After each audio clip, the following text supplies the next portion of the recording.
இல்வாழ்வான் என்பான் இயல்புடைய மூவர்க்கும் நல்லாற்றின் நின்ற துணை. விளக்கம். தனிமனித வாழ்க்கையில் 4 பருவம். கற்கும் பருவம், திருமணப் பருவம், ஓயத் தொடங்கும் பருவம், முற்றுந் துறந்த துறவி. இவை அந்தந்த பருவத்தில் தானாக வருவது இயல்பு.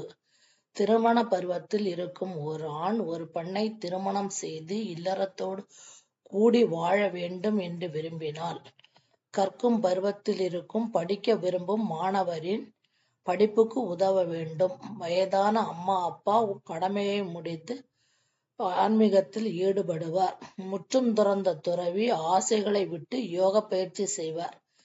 ஒரு ஆண் திருமணம் செய்து இல்லறத்தோடு வாழ வேண்டும் என்று சொல்லுபவர். இந்த மூவர்னா யாருன்னா, கற்கும் பருவம், ஓயத் தொடங்கும் பருவம், முற்றும் துறந்த துறவி. இந்த மூவருக்கும் தேவையான உணவு, உடை, இருப்பிடம், மருந்து கொடுத்து நல்ல வழியில் நெறிப்படுத்த முடிந்தால் திருமணம் செய்ய வேண்டும் என்கிறார் வள்ளுவர்.